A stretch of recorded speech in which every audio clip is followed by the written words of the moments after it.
आज़ाद भारत में उत्तर प्रदेश का पहला मुख्यमंत्री होना हमेशा ही खुफिया पंथी की ओर इशारा करेगा, क्योंकि यहाँ राजनीति हमेशा से ही घाग रही है। आज़ादी के वक्त भी यूपी में कई धड़े थे। बनारस के नेता यूपी की राजनीति पर छाए हुए थे। ऐसे में पहाड़ों में पैदा हुए गोविंद वल्लभ पंत पहले मुख्यमंत्री बने, जो कि अपने आप में काफ़ी आश्चर्यजनक था। 10 सितंबर 1887 से 7 मार्च 1961 तक गोविंद वल्लभ पंत अल्मोड़ा में जन्मे थे, पर महाराष्ट्रन थे। माँ का नाम गोविंदी बाई था। उनके नाम से ही उनको ये नाम मिला था। उनके पिता सरकारी नौकरी करते थे, जिनकी अक्सर ट्रांसफ़र होते रहते थे। कई बार तो वो इन हालातों में गोविंद वल्लभ पंत अपने नाना के पास ही पले बढ़े। बचपन में वो काफ़ी मोटे थे। कोई उनके साथ खेलने को तैयार नहीं होता था। एक ही जगह वो बैठे रहते। घर वाले इसी वजह से उनको थपुआ कहते। गोविंद पढ़ाई में काफ़ी होशियार थे। एक बार क्लास में उनके मास्टर ने उनसे पूछा, 30 गज कपड़े को रोज़ 1 मीटर से काटा जाए तो कितने दिन में कट जाएगा? सब ने कहा 30 दिन। पंत ने कहा 29। और साथ ही पंत ने यह भी कहा कि इसमें कौन सा मुझे दौड़ना था, ये तो दिमाग की बात है। पंत बाद में पढ़ाई करके वकील बने और काफ़ी चर्चित भी थे। बड़े मुद्दों की उन्होंने वकालत की। कई लोग जो झूठ बोलते थे वो केस छोड़ देते थे। वकालत शुरू करने से पहले बेटे और पत्नी गंगा देवी की मौत हो गई थी। वो उदास रहने लगे थे। पूरा वक्त कानून और राजनीति में देने लगे। 1912 में परिवार के दबाव डालने पर उन्होंने दूसरी शादी की।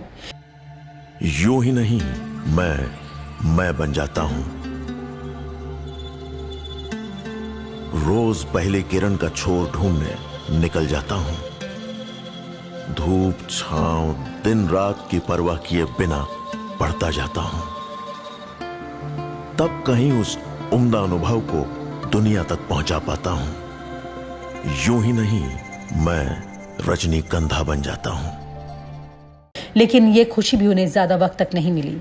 दूसरी पत्नी से एक बेटा हुआ, लेकिन कुछ ही समय बाद बीमारी के चलते बेटे की मौत हो गई। 1914 में दूसरी पत्नी का भी स्वर्गवास हो गया। फिर 1916 में 30 की उम्र में उनकी तीसरी शादी हुई कला देवी से। 1921 में पंत चुनाव में आए, लेजिस्लेटिव असेंबली में चुने गए। तब यूनाइटेड प्रोविंस ऑफ आगरा और अवध होता था। गोविंद वल्लभ पंत काफ़ी ज़्यादा उसूलों वाले थे। एक बार पंत ने सरकारी बैठक की। उसमें चाय नाश्ते का इंतज़ाम भी किया गया। जब उसका बिल पास होने के लिए आया तो उसमें हिसाब से 6 रुपये 12 आने लिखे हुए थे। पंत जी ने बिल पास करने से मना कर दिया। जब इनसे बिल पास न करने का कारण पूछा गया तो वो बोले, सरकारी बैठकों में सरकारी खर्चे से केवल चाय मंगवाने का नियम है। ऐसे में नाश्ते का बिल नाश्ता मंगवाने वाले व्यक्ति को ही खुद खर्च करना होगा। हाँ, चाय का बिल ज़रूर पास हो सकता है।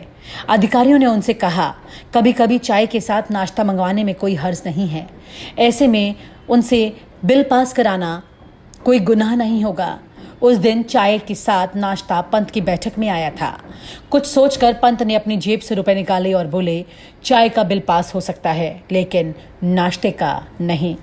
नाश्ते का बिल मैं खुद खर्च करूंगा। नाश्ते पर हुए खर्च को मैं सरकारी खजाने से चुकाने की इजाज़त कतई नहीं दे सकता। उस खजाने पर जनता का और देश का हक है, मंत्रियों का नहीं।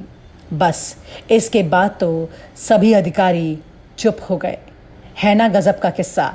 ऐसे मुख्यमंत्री क्या वाकई में कहीं आज की तारीख में आपको दिखाई देते हैं?